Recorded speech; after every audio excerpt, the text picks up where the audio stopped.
আমি ডাক্তার নিবার চন্দ্র পাল, প্রধান পরামর্শক, Dipshikha infertility care and counselling centre. আজকে আমাদের একটা আনন্দের দিন, সুখের দিন, একটা উপলব্ধির দিন। আমরা প্রতি মাসে এই দিনটা উপভোগ করি আপনাদেরকে নিয়ে। আজকে সেই দিন যে দিনে আমি আমার যারা মা হতে যাচ্ছেন তাদের এই সুন্দর খবরটুকু দিতে পেরেছি যে আপনারা মা হতে যাচ্ছেন। হয়তো দুই একজন এখানে আছেন যাদের প্রেগনেন্সি পজিটিভ হয়েছে কিন্তু হার্টবিট আসে নাই। এখানে দুইজন আছেন আমার মা। এটা এমন একটা কাজ যে কাজে একটা গ্রুপ কাজ করতে, একটা গ্রুপ অফ পিপল একসাথে কাজ করা লাগে। আমার সহযোগী না থাকলে আমি এটার রেজাল্ট আনতে পারবো না। সবাই আমাকে সহযোগিতা করলেই এই কাজের সফলতা আনা যাবে যদি সৃষ্টিকর্তা সাহায্য করে।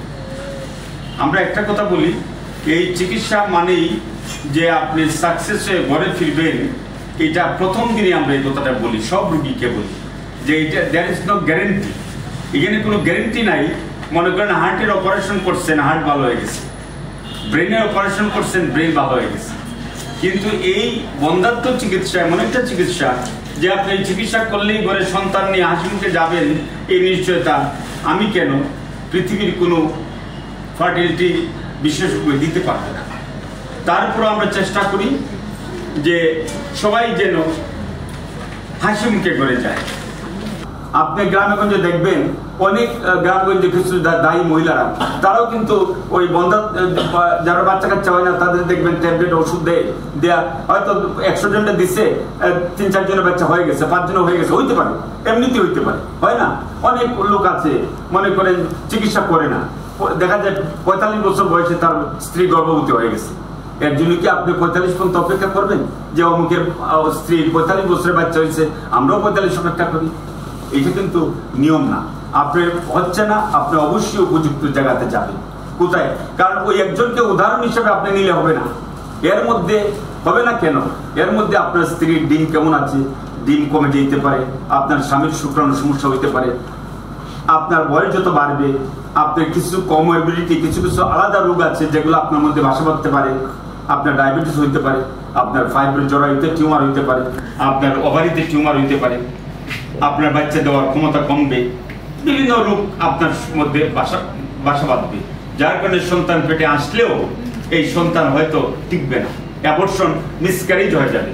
আপনারা জানেন বেশি বয়স হলে মেয়েদের মিসক্যারেজ রেট বাড়ে। শুধু মেয়েদের না, পুরুষের বয়সও যদি বেশি হয়, পুরুষের বয়সও কিন্তু মিসক্যারেজের একটা কারণ। 45-এর পরে, 40-এর পরে ছেলেদেরও শুক্রাণুর যে জেনেটিক স্ট্রাকচার, যে ডিএনএ স্ট্রাকচার, এগুলোর মধ্যে অ্যাবনর্মালিটি ঘটে, যার কারণে বাচ্চা আসলেও বাচ্চা টিকে না। অতএব আমরা মনে করি, আমরা বলি যে 35 যাদের বয়স 35-এর ভিতরেই আপনাদের ফ্যামিলি কমপ্লিট করতে হবে। বাচ্চা একটাই নেন, দুইটাই নেন, আপনার ফ্যামিলি কমপ্লিট করবেন 35-এর আগে। যে যখনই বিয়ে হোক আপনারা নিজেরা চেষ্টা, স্বামী স্ত্রী এনজয় করবেন, চেষ্টা করবেন হার্ডলি 1 থেকে 2 বছর। যদি কারো 35 বছরের বেশি হয় স্ত্রীর বয়স, অবশ্যই 6 মাসের মধ্যে যদি বাচ্চা না আসে তাহলে অবশ্যই একজন ফার্টিলিটি স্পেশালিস্টের পরামর্শ নেবে। আর যাদের বয়স 35-এর কম তারা হয়তো হার্ডলি 1 to 2 ইয়ার ওয়েট করবে, তারপরে যদি বাচ্চা না হয় অবশ্যই ফার্টিলিটি স্পেশালিস্টের পরামর্শ নেবে।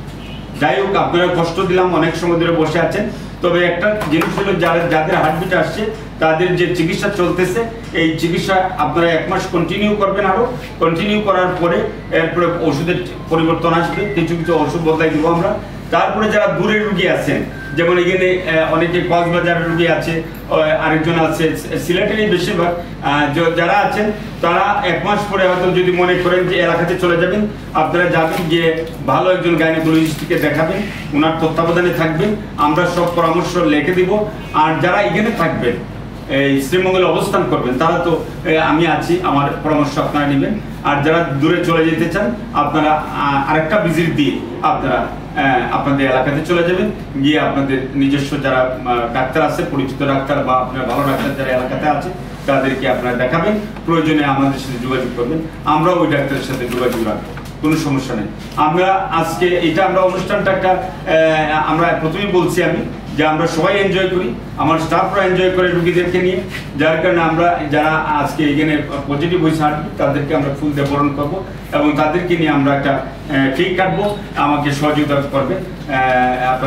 আপনাদের সবাইকে ধন্যবাদ।